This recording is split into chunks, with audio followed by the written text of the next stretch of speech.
एक और फ्रंट है जो कि सुलगता हुआ नजर आ रहा है। इजराइल और लेबनान के बीच का फ्रंट। दक्षिणी लेबनान में इजरायली डिफेंस फोर्स ने बमबारी की है।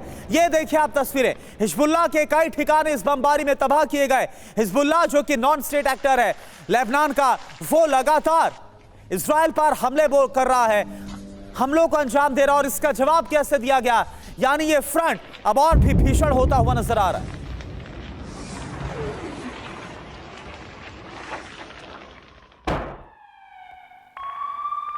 और देखिए एक और बड़ी खबर आ रही है। गाजा में जमीनी ऑपरेशन और तेज हो गया है। गाजा में लगातार आगे बढ़ रही इजराइल की ग्राउंड फोर्स। जमीनी ऑपरेशन के जरिए हमास के ठिकानों की घेराबंदी की गई है।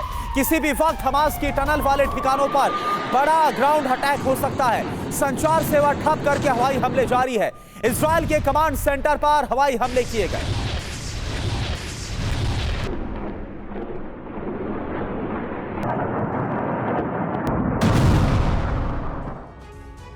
तो इस्राएली डिफेंस फोर्स का जो ग्राउंड ऑपरेशन, इसके बारे में और जानकारी आइए आपको बताते हैं कि गाजा में आईडीएफ का जमीनी आक्रमण कैसे तेज हो रहा और इसके लिए कैसे इजराइल की सेना तैयार है। बिग वॉल ग्राफिक्स के जरिए आपके सामने पूरी इंफॉर्मेशन। गुरुवार को इजरायली टैंक गाजा बॉर्डर में घुसे, वो तस्वीरें भी एक्सक्लूसिव TV9 भारतवर्ष ने आपको दिखाई।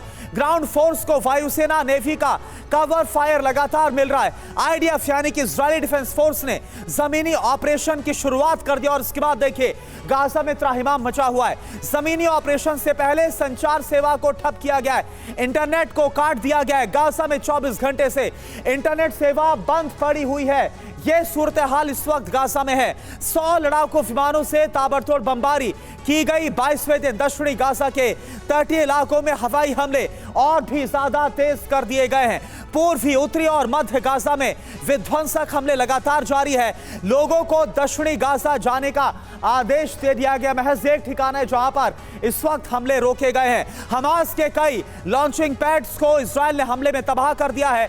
24 घंटे में हमास के 5 कमांडर ढेर हुए हैं, ये खबर आई है। और हमारे साथ इस वक्त 2 खास मेहमान जुड़े हुए हैं, उनका हम रुख करना चाहेंगे। पहले आपका परिचय कराएं। Major general Ashwini Srivastava as a defence expert हमारे साथ जुड़े, और कमांडर अतुल भारद्वाज सर इस वक्त हमारे साथ जुड़े हुए हैं। सबसे पहले अश्विनी श्रीवास्तव, मैं आपके पास आ रहा हूं। ग्राउंड ऑपरेशन तेज किया जा रहा है, हिजबुल्लाह के ठिकानों पर उधर हमला किया जा रहा है, लगातार बमबारी की गई है 22वें दिन 100 जेट के जरिए।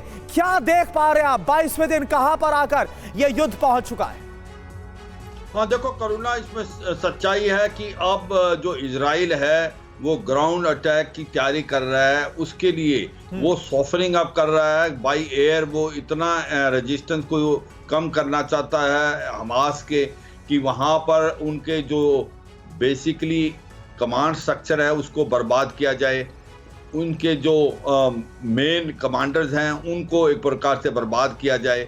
और आर्टी फायर और rocket fire plus air fire से इतना इनका मनोबल तोड़ दिया जाए कि जब ग्राउंड अटैक होगा तो फिर इसमें रेजिस्टेंस हमास की का कम हो। और इसी को मद्देनजर रखते हुए 3 चीजें अब इजराइल कर रहा है। एक तो शॉर्ट एक्सकर्शन किए हैं, वो 5 से 7 किलोमीटर अंदर घुसा है गाजा पट्टी में, और उनके ऊपर रेड करके उनके कम्युनिकेशन सिस्टम को बर्बाद किया है। दूसरा उसने ये किया है जो हमास के फूड, फ्यूल और पानी सब कुछ काट दिया, बिजली काट दी है। मगर ये सच्चाई है कि गाजा में हमास के पास 5000 लीटर के करीब रिजर्व रखा हुआ है ऑयल, उनको लड़ने के लिए। ये भी हमें समझना चाहिए। तो मुझे लगता है कि अब जो 2-3 बातें और हो रही हैं। अब हमास के साथ साथ लबनान से हिजबुल्लाह ने भी फ्रंट खोल दिया है। और इसी प्रकार से सीरिया में ये आप देखें, और इराक के अंदर बिल्कुल सर, हम ये भी देख पा रहे हैं कैसे सीरिया की तरफ भी जो इस्राएली मूवमेंट है वो भी बढ़ता हुआ नजर आ रहा है।